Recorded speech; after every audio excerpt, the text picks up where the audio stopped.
RFI Convida. O tema do RFI Convida de hoje é o acesso igualitário às vacinas contra a Covid-19 no mundo. E para isso vamos falar com João Antunes, representante da ONG Médicos Sem Fronteiras em Portugal. Boa tarde, João. Bom dia. Está acontecendo entre hoje e amanhã uma reunião do Conselho Europeu. E os líderes do Conselho Europeu falaram muito, na época que as vacinas ainda estavam sendo produzidas, sobre vacina como um bem universal. Mas agora que as vacinas estão chegando, né, ao mercado, a gente vê que a Europa tem reservado a maioria das doses para si mesma. O que a ONG Médicos Sem Fronteiras pensa disso? Não, sim, é verdade, né? Neste momento está a decorrer, entre dia 25 e 26, as reuniões do Conselho Europeu, e uma das temas de agenda a ser discutido seria esta proposta feita na Organização Mundial do Comércio para a suspensão de patentes em tudo o que sejam as tecnologias relacionadas com a Covid-19.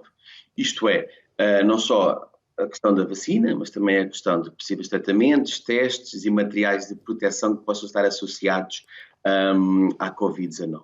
E porquê? Porque só assim acreditamos que podemos realmente travar esta onda epidémica que se já transformou há algum tempo numa pandemia a nível mundial da Covid-19 além fronteiras e não só em certas regiões identificadas do planeta.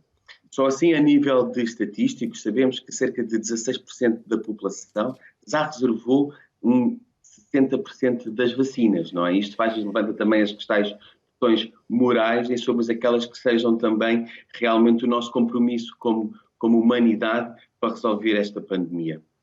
Também, como foi referido, mesmo no início da pandemia, sabíamos e ouvimos através da comissária europeia, Ursula von der Leyen, também através da chanceler alemã, Angela Merkel, do presidente francês, sabíamos que havia como a vacina que seria um bem comum universal, e onde se apelava à produção global desta vacina sem restrições de patentes e de restrições de propriedade intelectual.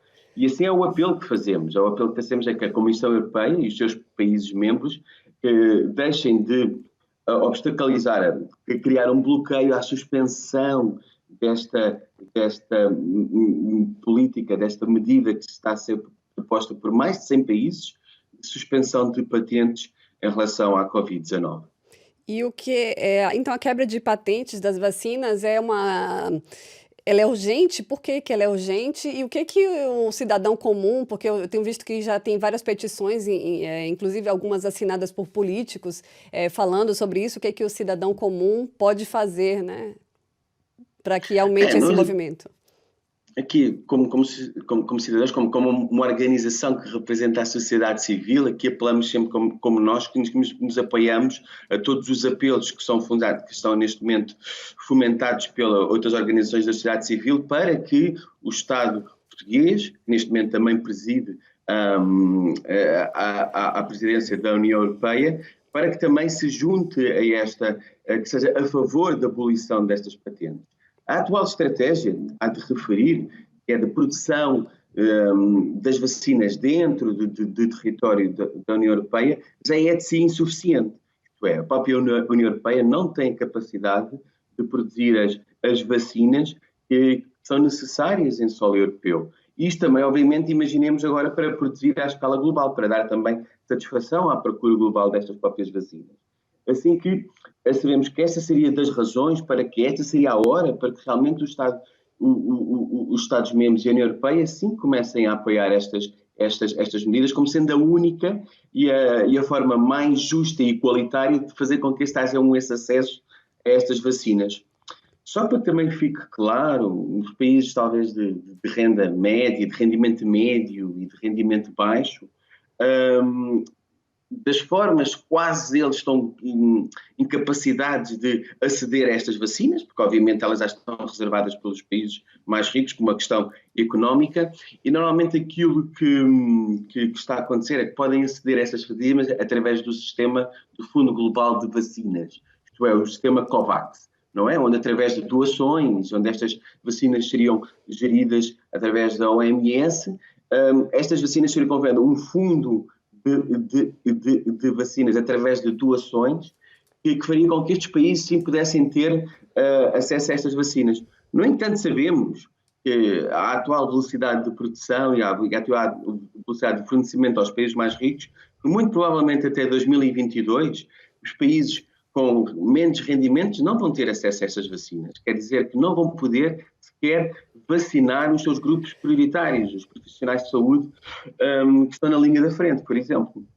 Essa semana soubemos que a Índia, que é o maior produtor de vacinas do mundo, também decidiu que a prioridade é vacinar a população local. No Nordeste do Brasil, a gente tem um ditado que diz: farinha pouca, meu pirão primeiro. Então, essa escassez de vacina é mundial. E a Índia, que não faz parte, né, dos países mais ricos, mas é um dos países mais populosos do mundo, resolveu que a prioridade é para a população local. Então, como resolver isso? Porque eles sim têm grande capacidade de produção. Será que outros países de renda mais baixa têm também grande capacidade de produção? Sim, a capacidade de produção está sempre aqui inerente, falei isto, à propriedade intelectual. Isto é, as empresas farmacêuticas que desenvolveram estas vacinas têm a propriedade intelectual de a poderes desenvolver. E então, a capacidade de produção destas vacinas está associada à capacidade que estas empresas farmacêuticas têm de produzir essa vacina. Podem haver algumas fábricas e algumas fábricas situadas na Índia, mas a Índia não tem a capacidade, como país, de produzir o número de vacinas que o seu próprio país necessita.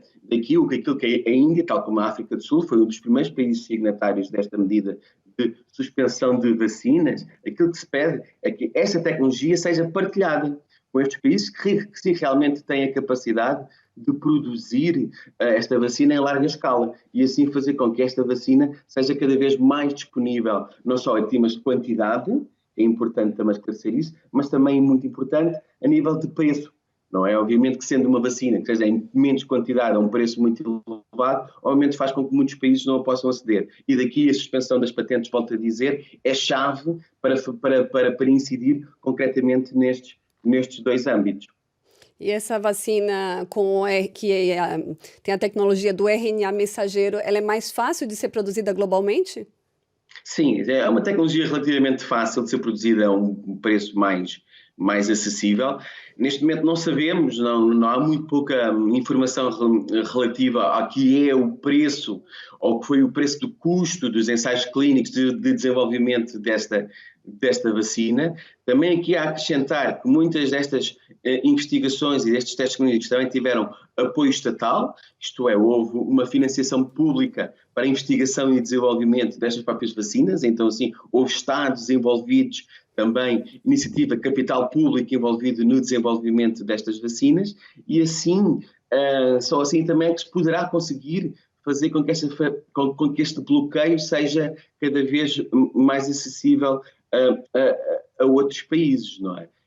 Só para aqui também te referir, também, por exemplo, na região sul da África, que é a África do Sul, a Moçambique, Malawi, que era uma zona do planeta que foi grandemente afetada nestes últimos tempos, pela nova estirpe, pela esta segunda vaga, a segunda onda, que atingiu estes países de uma forma muito maior do que tinha aceitado na primeira.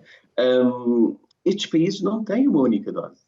Os profissionais de saúde, aquilo que estamos agora a debater na Europa, que estamos a passar a discutir para os grupos menos prioritários, aos segundos grupos a serem vacinados, aqui nestes países não há. Estamos a assistir, estamos a Médicos Sem Fronteiras que está presente e que está a apoiar os Ministérios da Saúde nestes próprios países, sim que sente também um bocadinho esta frustração de ver com que estes profissionais de saúde, pessoas que estão em contacto direto com pessoas infectadas e suspeitas de ter o Covid, não estão protegidas com a própria vacina e não o vão estar muito em breve. É só para perceber também um bocadinho a dimensão da questão verdadeiramente moral que está aqui a ser discutida. Tá bom, muito obrigada, João. O RFI Convida entrevistou o João Antunes, representante da ONG Médicos Sem Fronteira em Portugal.